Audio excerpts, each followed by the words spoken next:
सतगुरुदेव की जय हो। अब जैसे आप यहां आते हो, अपने पद, अपनी ताकत, अपनी ऊंची जाति, सम्मान, पद, इसको भूल के आया करो, यहां मत लेके आया करो। ये बीमारी है, ये तो रोग है भयंकर इस जीव के लिए। यहां तो एक दास बनकर आओ, जैसे बच्चा विद्यालय में। खुद भगवान भी प्रमाण देते, चारों युग में मेरे संत पुकारे, कूक कहा हम हेल रे, हीरे माणक मोती बरसे, ये जग चुगता ढेल रे। चारों युगों में मालिक आते हैं, चारों युगों में यही सूक्ष्म वेद की वाणी बोलते हैं जो दास आज आपको सुना रहा है। लेकिन उस समय ये संस्कृत के ज्ञाता, ये अभिमानी लोग इस लाल को परख नहीं पाते और हमें भी वंचित रखते हैं, स्वयं भी वंचित रह जाते हैं। परमेश्वर ने तो श्री कृष्ण जी ने कहा कि परमात्मा ने वो वाणी बोल ही रखी थी और ये शब्द खंड नहीं होता, सबके अंतःकरण में ये जो का तू जमा होता है। चाहे कितनी बार जन्म कुत्ते के देखा हो लो, मनुष्य का जब जन्म होगा और ये थी आपका वो टीवी चालू हो गया जातक मां से, तो आप सामने ये कभी भी ये वाणी पढ़ सकते हो, सामने नजर आ जाएंगी, सुन भी सकते हो अंदर से टेप की तरह। तो श्री कृष्ण जी ने कहा आपकी वाणी है भगवान, संत मिलन को चालियो तजमाया अभिमान, जो जो कदम आगे रखे सो सो ये समान। इस अध्यात्म मार्ग से आपने भी शिक्षा लेनी है कि जिस समय यदि इस सतलोक आश्रम वाला में ये दास बैठा है, पृथ्वी पर संत कहो, सतगुरु कहो या दास कहो,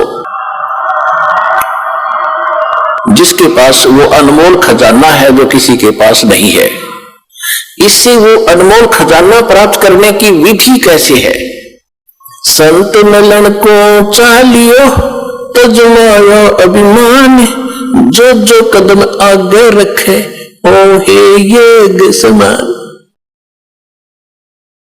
अब जैसे आप यहां आते हो, अपने पद, अपनी ताकत, अपनी ऊंची जाति, सम्मान, पद, इसको भूल के आया करो, यहां मत लेके आया करो। ये बीमारी है, ये तो रोग है भयंकर इस जीव के लिए। यहां तो एक दास बनकर आओ, जैसे बच्चा विद्यालय में जाता है, बच्चे कितने बड़े अधिकारी का है, किसी राजा का है, किसी का है, वहां तो एक साथ पढ़ता है, एक जैसा बैठता है और बच्चे उसको खुरकाते धमकाते, इधर बैठ, चल इधर बैठ। वो उसमें कभी कंप्लेंट नहीं करता अपने माँ बाप को जाके, वो मुझे धमकाता था, वो मुझे खुरकाता है, वो बच्चों की तरह ही रहता है। तो यहां आपने आके, चाहे कितना उच्च पोस्ट हो आपकी, ये उच्च पोस्ट तक 2 दिन की है, फिर कई पोस्ट मिल जाएंगे गधे कुत्ते सुअर की, जाए यहां ठीक ठाक ना रहे तो वो भारी बन जाएंगे आपको। इसलिए यहां आकर विनम्र रहे, अधीन रहे, इस मन को सेट करना है। जब तक हम अधीन नहीं होंगे भगवान राहत नहीं देगा।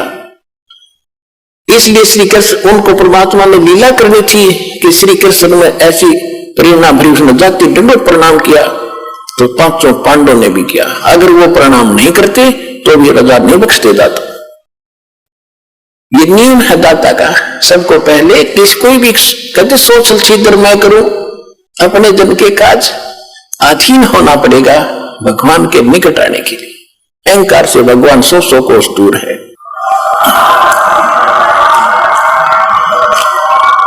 तो श्री कृष्ण जी ने कहा कि आप ही का वचन है भगवान, संत मिलन को चालियो तजमाया अभिमान, और जो जो कदम आगे रखे ओ हे एक समान। यानी इस प्रकार आने वाले भक्त को इस सतलोक आश्रम वाला में वही पुण्य मिलेगा जहां से आप चले हो, कहीं से चले हो। और कदम बोला मालिक ने ऐसे, चाहे आप ट्रेन में आए हो, चाहे आप किसी चीज में आए हो, वहां से यहां तक के कदम नाप देगा आपके, और उतने ही यज्ञ का पुण्य आपके अकाउंट में लिख देगा, जो यहां बिल्कुल मर्यादा में रहेंगे आकर के।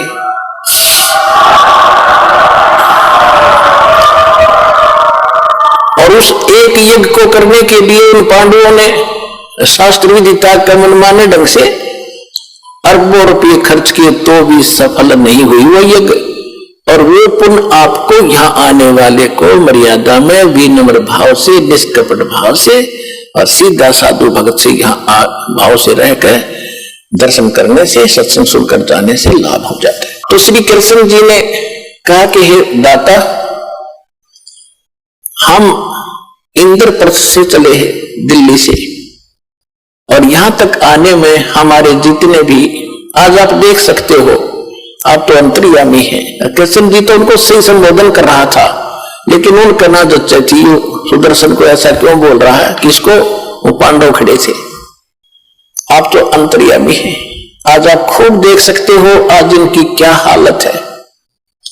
ये मेंटल हुआ खड़ा है धर्म युधिष्ठिर तो, और इनका इतना पैसा खर्च हो चुका है। ये आपके सामने भीम, अर्जुन, नकुल, सहदेव सारे खड़े हैं, आप देख सकते हो आज इनकी क्या हालत है। भीम बड़ा पश्चाताप कर रहा था, ऐसे ऐसे कर रहा था, ऐसे ऐसे कर रहा था, और इतने अधीन होकर आपसे आज आपके द्वारा आए हैं। और आप ही की वाणी है कि जो ऐसे आता है उसको एक कदम का भी एक यज्ञ का फल मिलता है। इसको उनको यहां से यहां तक जितना भी हमारे पुण्य हुए हैं आपके वचनानुसार, ये मालिक 100 रख लो, बाकी हम 10 की झोली में डाल दो, हमारा भी कल्याण हो जाए। साधु भूखा भाव का धन का भूखा ना, अर्जय को धन का भूखा पर वो साधु भी को ना। वो तो यही देखना, यही बनाना चाहते थे कि मैं अपनी रजा बकस सकूं, इस योग्य हो जाइए। और किसकी? उनकी यज्ञों के भूखे थे, वो तो परिपूर्ण परमात्मा समर्थ कबीर भगवान। सब पदवी के मूल है और सकल सिद्धि है तीर, दास गरीब सतपुरुष बजो वो अवगत पुरुष कबीर। के सब पदवी के मूल है, सब पदवी यानी जैसे प्रधानमंत्री, राष्ट्रपति अपने देश के, उसके पास सभी पावर हैं, सब पद जितने हैं, कोई मंत्री का है, मुख्यमंत्री का है, कोई आईएएस, आईपीएस, डॉक्टर, जो भी तहसीलदार है, वो सब पदवी के मूल हैं, उसके नौकर हैं सभी। वो किसी भी पावर अपने पद का, सब पद उसके पास है, उसने आगे बांट रखे हैं। तो वो फिर तहसीलदार बनना चाहोगा क्या? पर राष्ट्रपति नहीं। इसी प्रकार कहते परमात्मा। तो कबीर जी तो सब पदवी के मूल है और सकल सिद्धि है तीर, उसके पास सब सिद्धियां हैं। और स्वयं सिद्धि, यहाँ तो अष्ट सिद्धि में से कोई एक आदि सिद्धि प्राप्त करके ये चौधरी पाके फिरे थे, महापुरुष पाके गए थे, विद्वान और भगवान की दर्जा ले गए थे। अगस्त ऋषि जैसे ने 7 समुद्र पी लिए एक घूंट में, इसी से सबके यहाँ बोल वाला हो गया। कहते उसके पास सकल सिद्धि है तीर, उसके सब उसके पास वो सिद्धियां हैं, वो इनके पास कभी नहीं हो सकती। और दास गरीब सतपुरुष भजो, गरीबदास जी कहते सतपुरुष की भक्ति करो, अविगत सत्य कबीर। अब इस बात से प्रसन्न होकर परमेश्वर ने कहा ठीक है मैं चलता हूं। खूब अधीन देख लिए। जब भीम गया था ना पहली बार, उसने बकवास करी थी, उससे पहले वो स्नान करके आया था एक तालाब में, बहुत बड़ा तालाब था। और उस समय भीम की भी हाइट लगभग 30-40 फुट की थी द्वापर युग में। और जब उसने उस तालाब में स्नान करने के लिए सुबह सुबह गया तो उसके पैर नहीं टके थे, गोते मार नाव था।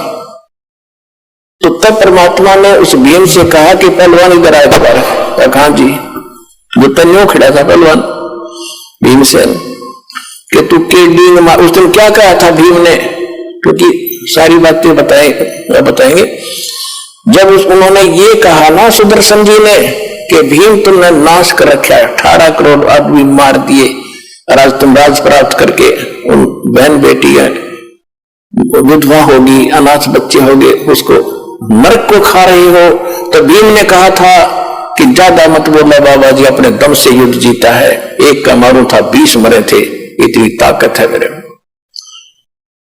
तो उस समय परमात्मा तो अंतर्यामी, तो सबकी वार्ता का पता ही होता है क्या क्या बात हुई नहीं।